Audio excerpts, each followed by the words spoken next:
Assalamualaikum warahmatullahi wabarakatuh. Saya Septian Diraski Mafada dari SMA Negeri 1 Trenggalek. Semanesa News kembali hadir menyajikan berita teraktual, tajam dan terpercaya. Dua berita yang akan saya sampaikan adalah alasan dibalik pemindahan ibu kota dan song-song IKN, mahasiswa Kalimantan Barat diharapkan jadi SDM unggul hadapi persaingan. Alasan dibalik pemindahan ibu kota. Pemindahan ibu kota negara atas dasar pertimbangan masa depan Indonesia. Karena diprediksi pada 2030 Indonesia akan menjadi kekuatan ekonomi keempat di dunia. Pemindahan ibu kota ini bukan hal baru bagi Indonesia. Setidaknya sudah 3 kali ibu kota Indonesia dipindah. Pertama, ibu kota negara dipindah dari Jakarta ke Yogyakarta pada 4 Januari 1946. Dan selanjutnya dari Yogyakarta, ibu kota dipindah ke Bukit Tinggi pada 19 Desember 1948. Namun tidak berlangsung lama, karena ibu kota kembali dipindahkan ke Biren Aceh di tahun yang sama. Alasan perpindahan ibu kota pada saat itu adalah faktor keamanan. Tak lain karena kondisi Indonesia yang ketika itu berusaha lepas sepenuhnya dari penjajah. Pada era Presiden Soekarno, Palangkaraya diusulkan sebagai ibu kota baru pada tahun 1950-an. Kala itu Palangkaraya dianggap cocok dijadikan pusat pemerintahan karena masih banyak lahan kosong. Bahkan Soekarno sempat melakukan pemancangan tiang pertama di Palangkaraya pada 17 Juli 1957.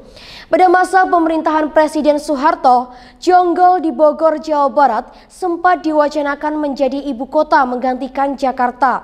Lokasinya yang cukup dekat dengan Jakarta, hanya sekitar 40 km ke arah tenggara, menjadikan pemindahan pusat pemerintahan dianggap tidak terlalu sulit dan paling realistis.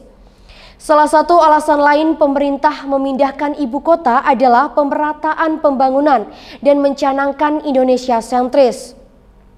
Sebelumnya pembangunan Indonesia selalu dipusatkan di Jawa, yang kemudian disebut dengan Jawa sentris.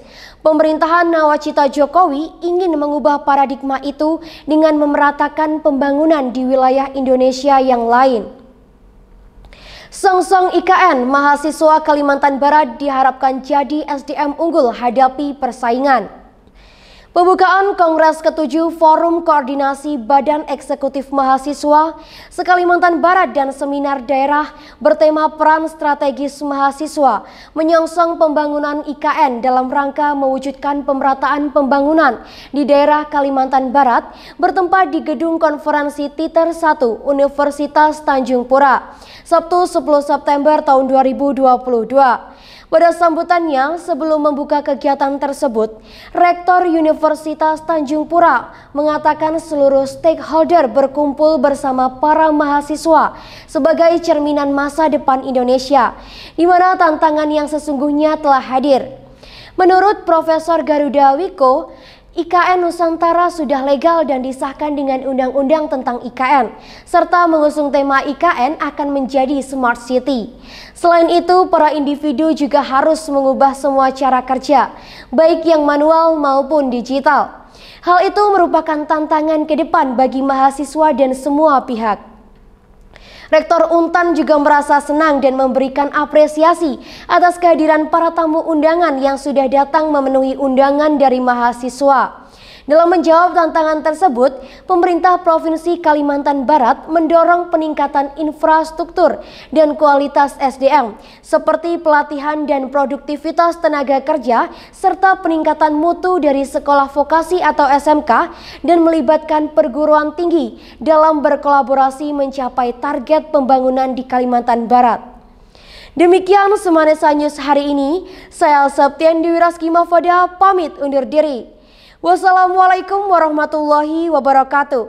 Sampai jumpa.